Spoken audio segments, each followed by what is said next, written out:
Hello, everybody. I'm Gwen Campbell-Mindes. Welcome to Gwen's Bookish Ramblings. And so I don't normally I don't normally even really bother considering doing a comics collection, comic books. Okay, I don't read comic books. I read collections of newspaper comic strips, but I don't read comic books. And it's not that I don't see the artistic presence, existence, validity of so-called graphic novels, which are comic books. I don't, it's not that I don't get how manga or Batman or Dark Horse Comics or, you name it. It's not that I don't get the validity of artists who choose that as a medium. It's just that they don't really do anything for me. We all have things that just don't really do anything for us, and that's one of them. On the other hand, I enjoy newspaper comics, but newspaper comics, as opposed to graphic novels, don't usually get treated with the same respect as the graphic novel. And so the thing is that, again, my preference to light entertainments comes clear when you think about it. But the Calvin Hobbes 10th anniversary book is much more than just a collection. Now, here's the thing. I would recommend to just about anybody to at least try Calvin Hobbes. It's smart, it's fun, it's funny, it's goofy, it's the best of what you would hope a newspaper comic strip would be. And in a lot of ways, it's a great deal more accessible than something like Far Side, which, although Far Side is tremendous, Far Side has a certain intellectual bent, a certain expectation of its readers that Calvin and Hobbes doesn't. Calvin and Hobbes it's not that it aims lower in terms of the efforts of the artist. It's not that Bill Watterson isn't as smart as I can't remember the name of the guy who did Far Side, Gary Larson, but it's that it's aimed differently. And a part of that is because Bill Watterson is much more concerned with art than he is with intellect, I suppose you could say. But again, if I just wanted to recommend, a Calvin and Hobbes collection, you pick one off the shelf, except for that French translation, because for some reason somebody thought that you could translate the antelope joke into French, which you can't, and it was a terrible idea. For those who are wondering, I have a French translation of Calvin and Hobbes floating around at home, and the issue that I am complaining of is that antelope makes sense as a wordplay in English, because you can say, do you want to see an antelope? And have Hobbes go, oh yes, I want to see a large four-legged ruminant, and have Calvin go, you see, there's the ant climbing out of the window to meet her boyfriend. That doesn't work in French because the word for elopement in French does not sound the same as antelope. Just, so if the person who translated that is listening to this, I know you're not, but if you are, you ought to be ashamed of yourself for thinking that that was somehow a rational joke. Anyhow, so why do I recommend this? It's because this book is Bill Watterson not just saying, here's a whole bunch of my comics. Here, enjoy Calvin and Hobbes running around playing Calvin Ball. This is Bill Watterson talking at length about why he went on so many sabbaticals, talking at length about his artistic influences, talking about the fights that he got into with newspapers and with his licensing syndicate about licensing Calvin and Hobbes, because he didn't want Calvin and Hobbes licensed. It was something that was very, very important to him, that he would have complete creative control. And the problem, as he not wrongly puts it, is that when you license something, it can make you a lot of money, yes. But when you license something, it stops being under your control. It starts to be under someone else's control. It starts to mean that instead of you being the one who's drawing, who's inking, who's designing everything, you're telling a bunch of other people to go forth and draw and design this, and you'll stand over them with the whip and tell them, no, you didn't make his head round enough. And it's a very good point that something is lost in terms of the personal approach to it, and his approach, and he talks about how he goes about making the strips, like his actual process, including the kinds of materials that he was using, the sorts of things that he did. And his process was extremely personal and extremely art-centered.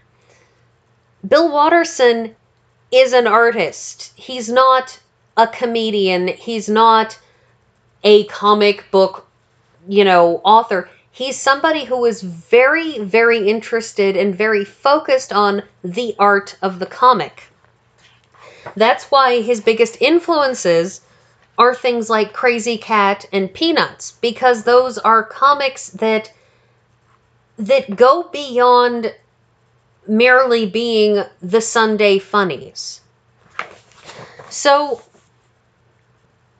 I've taken some samples of comics that he included in this, because obviously he doesn't just write about who Susie Durkins is and the fact that Durkins is the name of his wife's dog, and he modeled Susie in some ways after his wife. But here's a strip that this first panel on the upper left here, when you look at this, he hand drew this. He walked out one day, found a dead bird, and sketched the bird. This is somebody who isn't making comics because he can't hack it. This isn't someone who's drawing comics because he's not good enough to be a real artist. You look at that bird and you see somebody who knows how to observe the natural world, who knows how to make something that evokes an emotional response. And so he made a strip that sprang from that bird as an inspiration. And this is one of those things that stands out so much about Calvin and Hobbes, that this is a Sunday strip. This is a Sunday Funnies strip that starts with a picture of a dead bird and goes through Calvin and Hobbes talking about realizing that nature is ruthless and our very existence is fragile, temporary, and precious. And that he wraps it up with the punchline that I suppose it will all make sense when we grow up. And I'm not surprised that this meant a lot to a lot of people.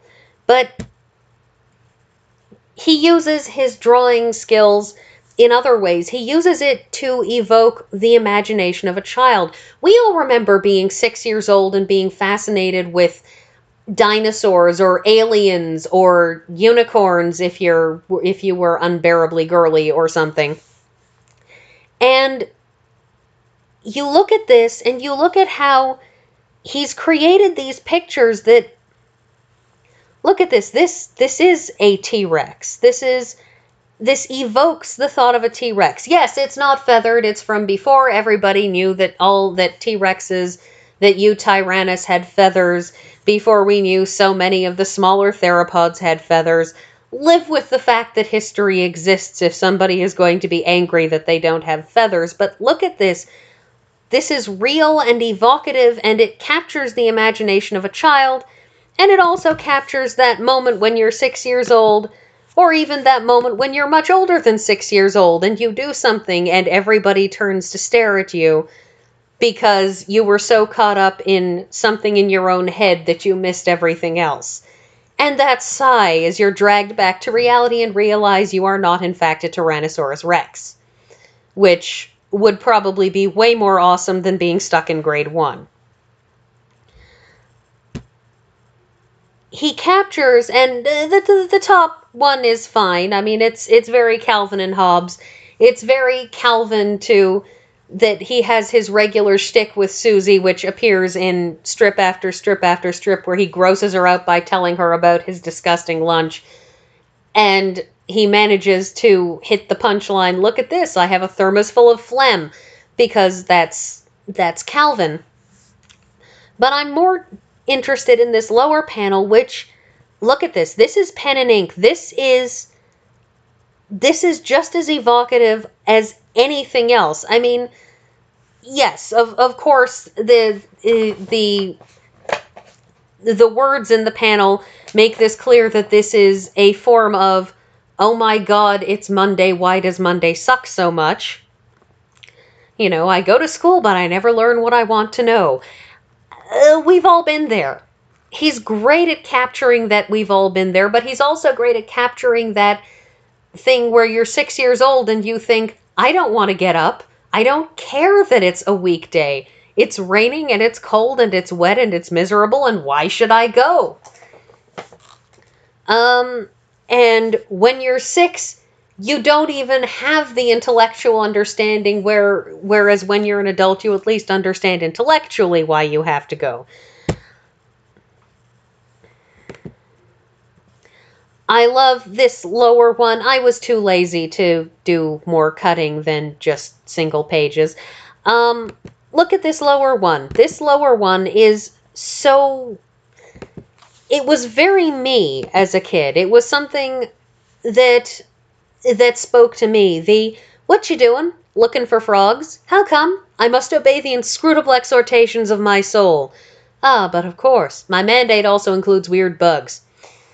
I talked like that as a kid. I still sometimes talk like that. And Calvin spoke to me on the level of somebody who has a big vocabulary and who uses it to do stuff like saying, I have to look for frogs and weird bugs.